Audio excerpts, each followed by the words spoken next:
Welcome back to Chocolate and Spice Talk, where my sister and I explore real topics with real stories and a lot of love. I'm Neha, and today we're diving into something close to our hearts: building communities. Hey everyone, I'm Nidhi, and today we are about to learn why, how, and what it takes to build communities. Exactly. So I live in Cambrian, which is a thriving neighborhood in San Jose, California, and I've been fortunate to become part of a very large and beautiful family oriented community in the area I live in. It's called CIF, or Cambrian Indian Families. This community is built for Indian families living in Cambrian and was started to give a sense of connection to culture, to tradition, and most importantly, to each other. So, from celebrating Diwali together to hosting community potlucks and cultural events, CIF has become a space where people can show up for one another. And today, we are very excited and honored to welcome a very special guest, Priti Didi. Priti Didi is one of the core admins of the community, which is now so popular, it has its own offshoot. For example, there is a Cambrian Indian Families Rocking Ladies, which is a WhatsApp group that has over 800 women who come together to share and learn about any topic you could think of. There are similar communities for gardeners and sports, and even a thriving local marketplace where you can exchange, sell, or get for free some of the best things you need at just the right time. Oh wow, that is a very, very large community. So let's learn more about what it takes to build, maintain, and support such large communities. All right, Preeti, let's get started. We are so excited to learn from you. And for those who don't know, what exactly is CIF and how did it actually start? So it started, I believe, more than 10 years ago. So we moved into this community in 2012. We moved here and we got to know about, you know, a few Indian families. And then slowly within a year, they said, okay, we have a Yahoo group. I believe Yahoo group used to exist once upon a time. And that's how it started with like 10 or 12 families. And that's how we were connected. And we used to get together and celebrate festivals. And it seemed like a very, manageable, cohesive, small group. And then slowly it started growing, and Yahoo Group did not like look feasible or easy enough to, navigate. And WhatsApp was coming up. And so I believe one of the so I'm not like a core member. I'm like somewhere like 5 or 6 years down the line when I joined. But the initial core members, they thought of starting a WhatsApp group. And so we joined, and then suddenly within a couple of years, it exploded. Community kept growing at such a pace that they couldn't keep up. And then they needed more hands. And so then they asked, in the bigger community, like who would want to help? And a friend of mine was one of the admins, and she reached out and she said, it would be nice to have like a good representation of North and South. Yeah, and it's a really, really happening large community out here in Cambrian. But Preeti, what do you think makes it really special, in your opinion? I feel that it's interesting how when you're in India, you are within your own bubble, right? Like you create your own bubbles. Um, and when you get out of India is when you start seeking for people to expand your bubble, because your bubble has burst, you have nobody, and then you want to keep your identity, right? And but you explore, and you want to also reach out to people that you are comfortable, right, with interacting. So when we created this community, and when it had a good number of, like, I think we had reached around 250 or 300, we started feeling really um, like we were able to serve a purpose. There is like difference in age, difference in which state you're coming from, right? But in the end, you still want to feel like you belong here outside, right, of your own country. And so we are able to celebrate all special festivals, not just from India, but also from the US, right? For example, we used to, pre-COVID, after COVID, things have changed during COVID also. But pre-COVID, we used to have the Easter egg hunt. right? Um, Families used to get together and go for Halloween trick or treating. We had Garba, of course. Holi has just started. So, giving everybody an opportunity to come together and be able to celebrate and feel like, I can reach out to somebody in my community in Cambrian with anything that I need help with, and I know that I will be able to get it. So that's what I feel is so special. I think that is the beauty of it. I mean, the fact that you build a community where you can trust each other and you can lean on each other in, especially if you're newer to the area or to the country. Hmm. In terms of building the community, what are the key ingredients you think that make a more meaningful and a lasting community? Because, like you said, it's been on for 10 years, which is Hmm. incredible if you think about the fact that it's completely volunteer led. Yeah, yeah, yeah. So I feel it's the sentiments or the feelings, right? Indians, as Indians, we feel a lot, we express a lot, and we want to connect a lot, right? And when we come here, suddenly we feel lost and we don't know how to connect, right? And so I feel like CIF gives the Indian community a space to be themselves, feel more confident and supported. For those who don't have a family here, Cambrian really has the CIF community has given quite a few of us a sense of belonging. And we have built our own network of friends who are now almost like family. Like, we go on vacations together. Our kids are growing up together and they have role models in each other, right? And it's so easy even for our kids who are growing up. Most of them are going to college for the first time, so they're kind of like first generation students in the US, and it's a difficult path for parents. We don't know, we were not raised here, right? So through them we are learning and they are learning with each other, and it's really, really, it feels good that we are not alone, that there are other people. And so those who have been here slightly earlier than us are now guiding us, and hopefully we will be able to do the same and give back. So there is a really good sense of giving back and supporting each other, which I feel really good about. And another thing that really stands out when I talk to other people, and when they hear about Cambrian, and they're like, "Oh my God, we don't have this. Like Cupertino doesn't have this. Almaden doesn't have this," and they are desperate to join this space because it does so much and it has grown so much and it's so vibrant. So I feel lucky to be part of this community. It is incredible. I mean, you introduced me to it, and I kid you not, it's more for context for our listeners. Every single day, there are so many very helpful messages ranging from, is this a safe place to go? Here's the Hmm. latest news. Here's somebody I need for help in my house. Can you confirm they are good? Like, and Yeah. I'm into gardening and I've joined the gardening club. Like, here are some plants, here are some seeds. Did you want it? And it's amazing the Yeah. way you could connect if you ever wanted to. So that's really incredible. Yeah, Yeah. and this is a huge group. I did not know about the size of how huge it is, and managing this large group, especially with so many different personalities, certainly can't be easy, right? So, what are the challenges that you have faced, and how do you deal with them? Yeah. Actually, to think about it, it's not hard.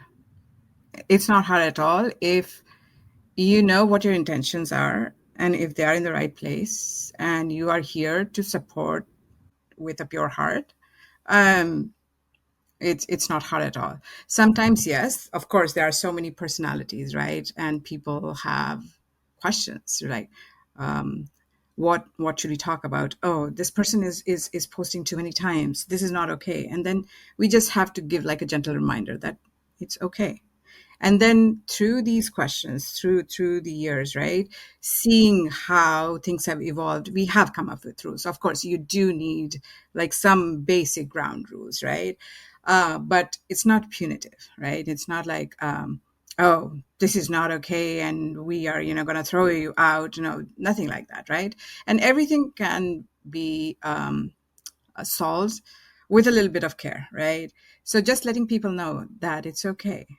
If that person is not behaving the way we expect them to behave, we'll reach out to them. We will not call them out, right, in public. But we have our ground rules actually in the description. And we also have, how should I say, there was a time actually. So these spin-offs that happened, Neha, you talk about the gardening group, right? The marketplace. Those were a result of the interactions when people said, oh, it's becoming too noisy. I'm asking a question and it's getting round because now people are trying to sell something, or they're, posting something about somebody else who's not part of this. So that's when we got the marketplace, where we were like, okay, you don't talk about any selling in the main group. In the main group, you only ask questions that you need help with. Then if you have any gardening interests, you go to the gardening group. And then as WhatsApp has also grown, right, we have thought about like, should we turn it into a community? But we have halted on that. Like, we're paused on that right now because we are not sure with how it would look like. So we will, I think, reconvene again as admins and try to figure that out. But yes, it's easy. I would say it's relatively easy because we have very basic expectations from people, and so it's not very hard for people to be here and you know not misbehave. Okay, all right. Yeah. So my next question was going to be like, how do you handle conflicts or disagreements, or how do you ensure conversation remain inclusive and civil? But you already mentioned that you have already laid out the rules from the very beginning, and you keep reminding Hmm. that these are the rules that you should follow, and it is now volunteered. Like, you just expect people to be civil, and that is the Yeah, whole yeah, yeah. expectation. And maybe I should take you like a step back. So these rules are recent, right? Like when we got these official admins in place. And so we have our own admin group where we sometimes meet up, like we are like, oh, this is happening. Like, what should we do? So that when you ask that question about like, how do you, handle any kind of like challenges, we have our safe space as well to reach out and decide, is this okay? We also have a way of making sure the right person is joining the group because, as we said, right, we have the marketplace where people give out their home addresses. And so we want to make sure that, we have people who are actually saying who they are. I mean, there's already so much going on in your life, your work and kids. Has there ever been a moment where you felt burnt out or overwhelmed by the responsibility? Um, no, it's no. So there's another thing also. We have 12 admins, and each admin takes a week. So we rotate. Okay. And so not one person is always, like not everybody is on call all the time, right? So that's really nice. But during the week when I am in charge, sometimes one or two times I have felt when there are too many people who are requesting to join, and we have a process to go through before we let them join the community. And that takes a little bit of time, right? So that's sometimes I felt like, oh my God, I can't do it now. But we have also let the community know that just because you sent a request doesn't mean that it's gonna happen immediately, right? Like, give us a week. So we are trying to set those expectations in place, that this is a volunteer led, group. And so everybody needs to be mindful of each other's time. Yeah, of course. Yeah, that's amazing to know because I mean, I as a member and I didn't have any visibility in how the admin works. I didn't realize because I remember Priti when I asked you like, Mm. oh, message something. And I'm like, yeah, well, how important is messaging in the group? I just requested to join. Of course, I'm going to join. And then as you explained to me like why I need to message, it was like, okay, these are security measures in place to confirm I am actually who I say Mhm. I am, which is really great. And I think didn't CIF also get recognized as one of the, if not the safest, like one of the most thriving communities in the Yes, yes. And that's mainly because of Lata. She is one of our like initial founding members. And she was one of the admins for a very long time. And right now, she still is responsible for our Cambrian Indian community group in Facebook. So she manages that part, and we manage the WhatsApp group. But she's amazing. I think we are here where we are mainly because of her. like her work is amazing. And the initial members who started this, who had this idea, they are all so amazing, and they do so much. Like we cannot even, like we don't do even 1/10 of what they have done. I mean, 800 plus. It's like running a company. Yeah, It's it is. And the funny part is, so WhatsApp has a cap of 1,053, I believe, the group, or 55.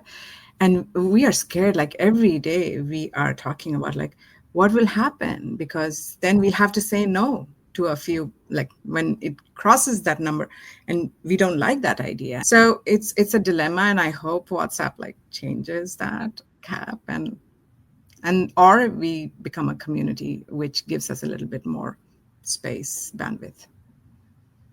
Yeah, and that takes me at least to the next kind of question in terms of like the tools and tactics.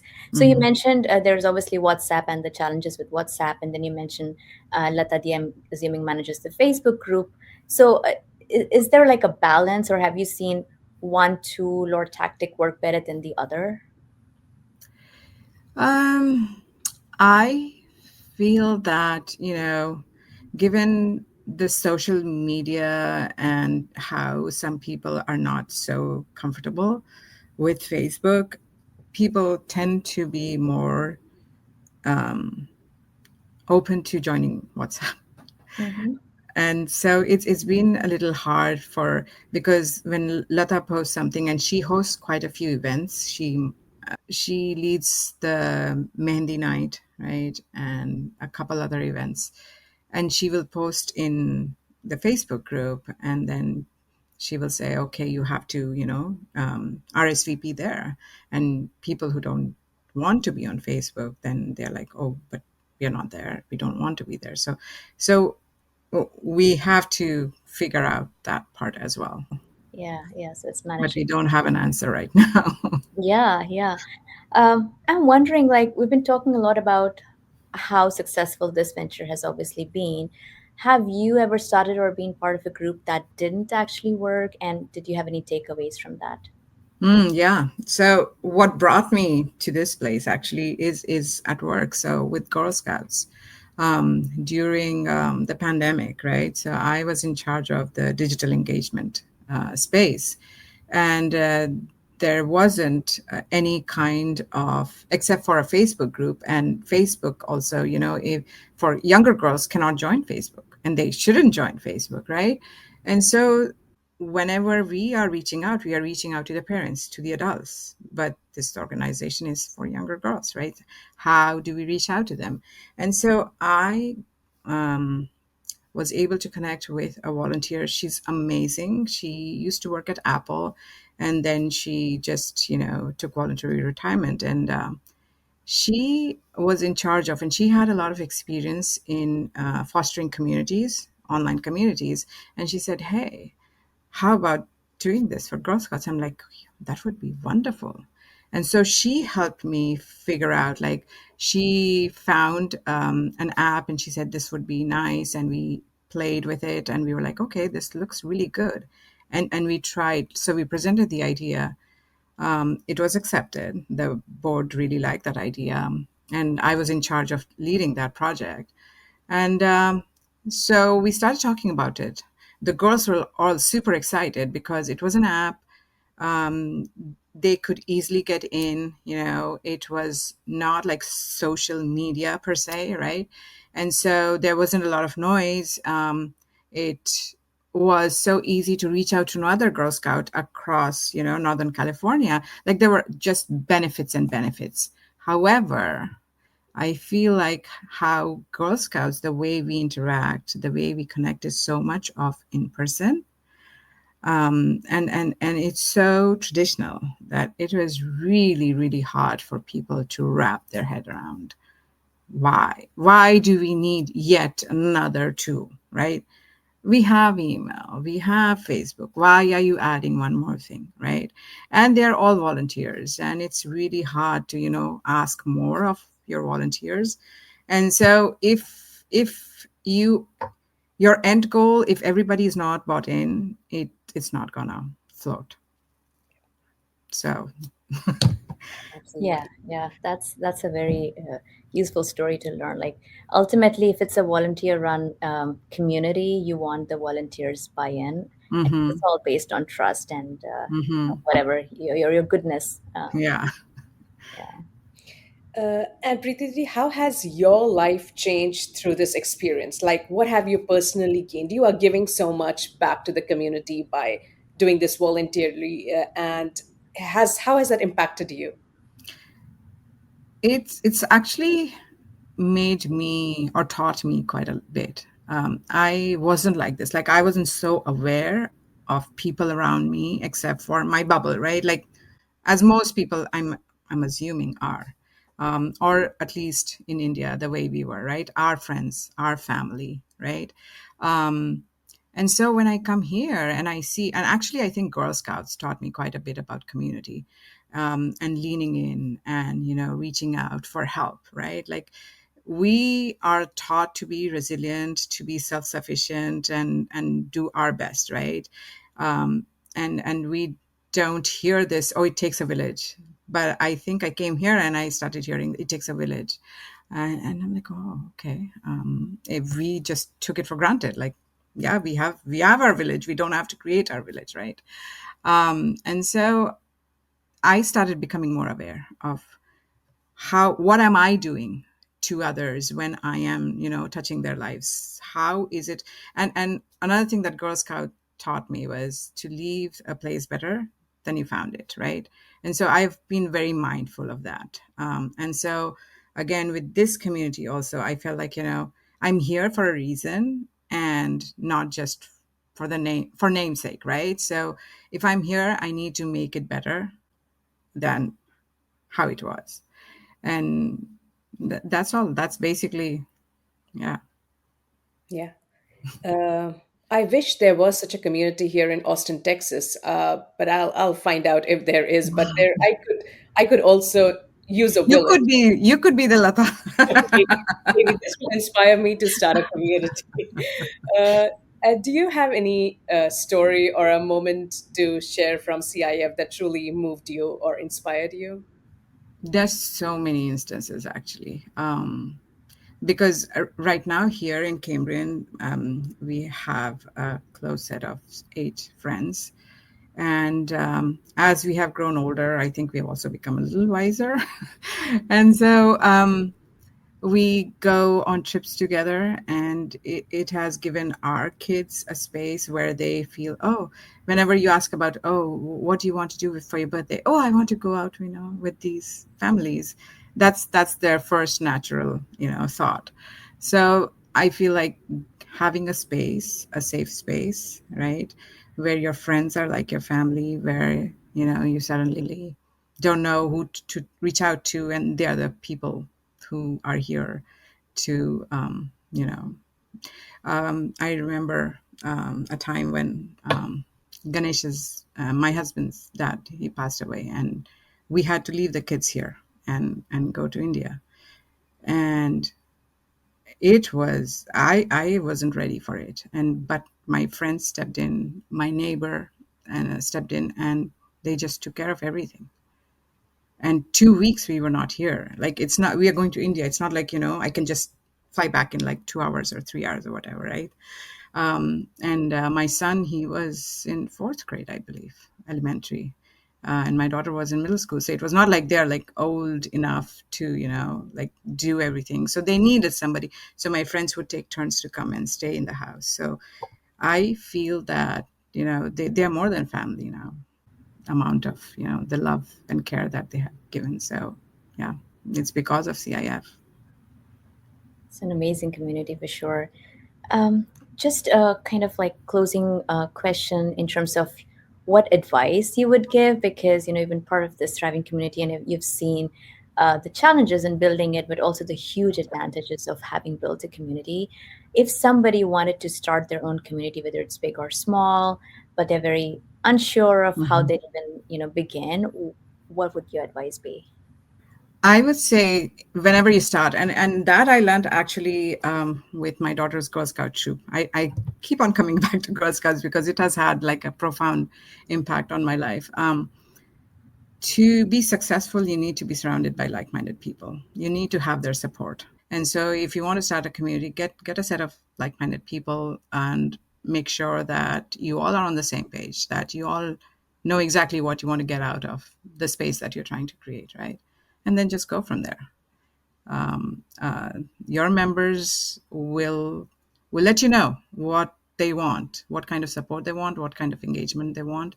With CIF, we have been lucky because Indians trying to find a space outside of India. So we don't have to really engage them. Like, they are engaged. They are here because they know why this community was created, right? We are here to help each other. That's it, basically. So we don't need to make sure, like, oh, what is going to make them happy? Oh, like, they they are happy when we are celebrating festivals, and when they are not happy is when things are not going right in their life, and then they have the space to ask the questions. So Yeah. Yeah, that's so true. Finding like-minded people and ideas that spark interest in a group of people is the great way to go. I think I was even very intrigued when I remember you'd mentioned about Antrakshari, and again, for listeners who don't know the word Antrakshari, it refers to a mhm. game that we often used to play as kids in India about like Bollywood songs and so on. And I remember you and Ganesha you had mentioned like, here's this Antrakshari, like go to the library and play. And these are little things, but it just reminds you of some things you had done in the past and just makes you feel more at home, if you're kind of like feeling lonely and stuff. So thank you so much, Preeti Didi, for sharing, all your wisdom and or your experiences across building this community. And you reminded us today that community isn't about, who's in the group. It's about how we show up for each other. And for all our listeners, please remember you don't need a big group to feel connected. Even two people showing up with intention can create a community. And as always, you can find this episode and all past episodes wherever you listen to podcasts on Spotify, Apple, YouTube, and more. And check out our behind the scene blogs, community stories at chocolateandspicetalk.com. Send us your thoughts, comments. We love hearing from you. And don't forget to rate us, share your experience, and share this podcast with a friend. See you Thank next you. time. See you next time. Bye. Thank you.